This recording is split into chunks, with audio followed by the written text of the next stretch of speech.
여러분 안녕하세요. 지식 채널 김원장입니다. 오늘은 최근 미국에서 발생하고 있는 충격적인 이야기를 해보려고 합니다. 뉴욕 맨해튼, 세계에서 가장 번화한 도시 중 하나이자 스타벅스 매장이 즐비한 곳인데요. 최근 그곳의 몇몇 스타벅스 매장이 문을 닫았다고 합니다. 도대체 왜?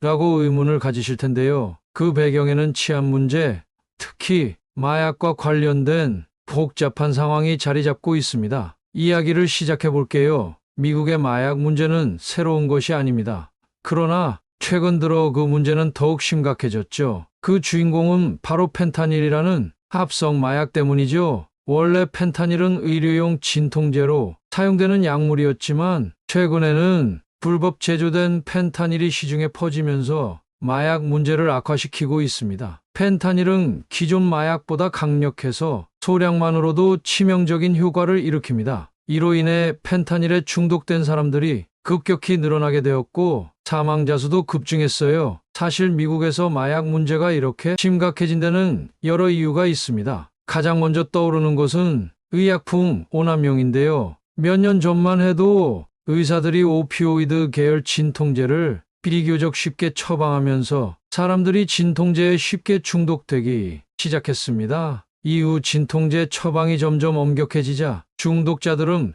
불법 마약으로 눈을 돌리게 된 거죠. 이는 곧 펜타닐과 같은 합성 마약이 유통되는 길을 열어주게 되었어요. 그런데 여기서 끝이 아닙니다. 경제적 어려움과 사회적 불안감 역시 마약 문제를 부추기는 요소로 작용했는데요. 미국의 빈곤층과 노숙자 문제는 심각합니다. 이들은 경제적 압박과 미래에 대한 불안 속에서 쉽게 마약에 노출됩니다. 한번 마약에 손을 대면 중독에서 벗어나기 어렵고 점점 더 큰 사회 문제로 번지게 됩니다. 최근 미국의 마약 문제가 얼마나 심각한지 알려주는 뉴스가 많이 나오고 있습니다. 미국 질병통제예방센터 CDC에 따르면 2023년 미국의 마약 과다 복용 사망자는 약 10만 7,543명으로 집계되었어요. 이 수치는 2022년에 비해 3% 감소하긴 했지만 합성 마약인 펜타닐로 인한 사망률은 여전히 높은 수준입니다. 그런데 흥미로운 점은 지역별로 상황이 다르다는 겁니다. 일부 주, 예를 들어 네브래스카와 캔자스에서는 사망률이 크게 감소했지만 알래스카나 오리건 주에서는 오히려 27% 이상 증가했다고 해요. 이것은 마약 문제가 지역의 사회적, 경제적 요인과도 밀접하게 연관되어 있다는 걸 보여줍니다. 이제 이야기를 조금 다른 방향으로 돌려보겠습니다. 이런 심각한 상황에도 불구하고 미국 정부와 사회는 마약 문제를 해결하기 위해 다양한 노력을 하고 있습니다. 먼저 법적 제재 강화인데요. DEA, 즉 미국 마약 단속국은 마약 유통망을 단속하고 펜타닐과 같은 합성 마약에 대한 규제를 강화하고 있습니다. 그러나 단속만으로는 문제가 완전히 해결되기 어려워요. 마약 카르텔 조직은 점점 더 교묘한 방법으로 유통망을 유지하고 있기 때문이죠. 이와 더불어 사회복지 프로그램도 확대되고 있습니다. 경제적 어려움으로 마약에 손을 대는 사람들을 위해 주거 지원과 취업 교육,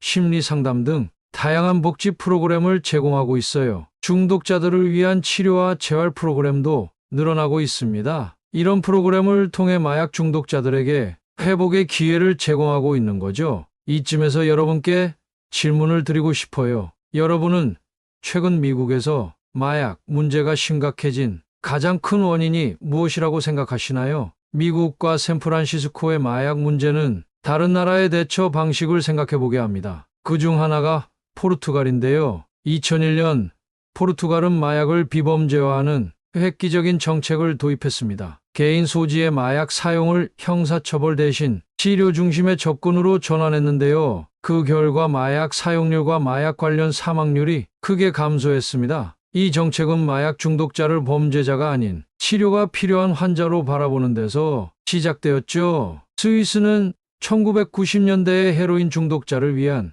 의료적 관리 프로그램을 도입했습니다. 이 프로그램은 중독자들에게 안전하게 헤로인을 사용할 수 있는 공간과 의료 지원을 제공하여 중독자들이 범죄로부터 벗어나고 치료와 재활의 기회를 얻을 수 있게 했습니다. 이러한 노력으로 스위스는 마약 중독과 관련된 문제를 크게 줄일 수 있었습니다. 이제 한국의 상황을 살펴볼까요? 한국은 아직 미국이나 유럽과 같은 대규모 마약 문제는 없지만 국제적인 마약 유통망의 영향으로 인해 위협이 증가하고 있습니다. 이를 예방하기 위해 한국 정부는 마약 관련 법을 엄격히 집행하고 청소년을 대상으로 마약의 위험성에 대한 교육을 강화하고 있습니다. 미국과 다른 나라들의 마약 문제 대응 방식 중 어떤 것이 가장 효과적이라고 생각하시나요? 한국에서 이런 문제가 발생하지 않도록 예방하려면 어떤 노력이 필요할까요? 이 문제는 단순히 한 나라만의 문제가 아닌 국제적인 문제이기 때문에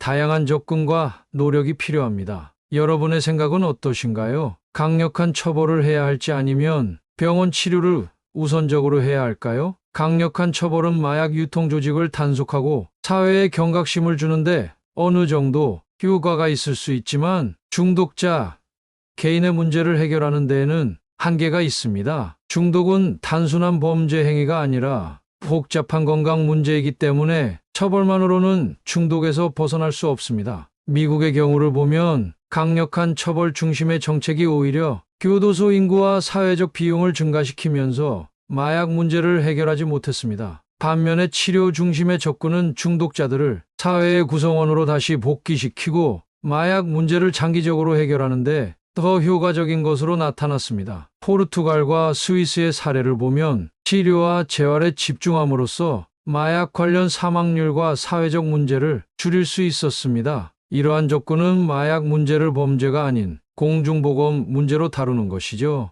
결론은 어떤 접근이 더 나은지는 각 국가의 상황과 마약 문제의 정도에 따라 달라질 수 있지만 최근에는 점점 더 많은 나라들이 포르투갈과 스위스처럼 치료 중심의 접근을 선택하고 있습니다. 중독자들을 범죄자가 아닌 치료가 필요한 환자로 바라보고 의료적 지원과 사회복지 시스템을 통해 재활을 돕는 것이 더 장기적인 해결책이 될 수 있다는 것이죠. 그럼에도 불구하고 왜 마약 중독 문제가 해결되지 않을까요? 이러한 다양한 노력에도 불구하고 마약 중독 문제는 쉽게 해결되지 않는 복잡한 문제입니다. 몇 가지 이유를 살펴보겠습니다. 중독의 복잡성과 재발 가능성. 마약 중독은 단순한 의지력의 문제가 아닙니다. 중독은 뇌의 화학적 변화를 일으켜 신체적, 정신적으로 의존하게 되는 질병입니다. 따라서 단순히 치료를 받았다고 해서 중독에서 완전히 벗어날 수 있는 것이 아닙니다. 중독자들은 재활 이후에도 지속적인 지원과 관리가 필요하며 그렇지 않으면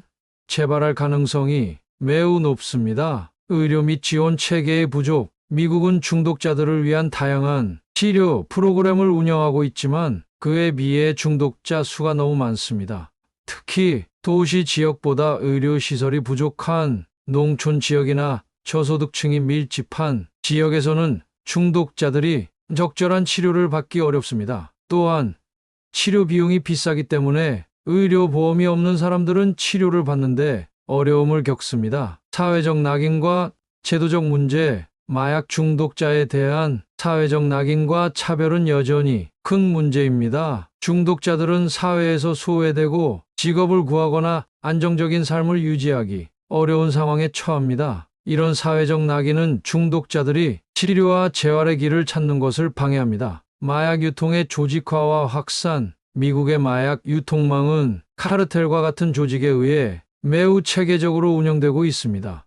특히 멕시코에서 생산된 합성 마약인 펜타닐이 미국으로 대규모로 밀반입되고 있는데 이를 막는 것은 매우 어려운 일입니다. 마약의 유통이 계속되는 한 중독자가 새로운 마약에 노출되는 위험도 끊이지 않습니다. 그렇다면 미국이 방치하는 것일까요? 미국이 마약 중독자들을 방치하고 있다고 보기보다는 이 문제에 대한 대응이 충분히 효과적이지 못하고 있다는 표현이 더 정확합니다. 미국은 중독 문제를 해결하기 위해 법적, 의료적, 사회적 차원에서 다양한 노력을 기울이고 있지만 중독 문제의 규모와 복잡성, 그리고 사회-경제적 요인으로 인해 그 노력이 눈에 띄게 성공하지는 못하고 있습니다. 최근에는 처벌보다 치료와 재활을 우선시하는 방향으로 정책이 변화하고 있으며 중독자들을 지원하는 커뮤니티 프로그램과 의료 시스템을 확충하려는 노력이 계속되고 있습니다. 그러나 이러한 변화가 실질적인 효과를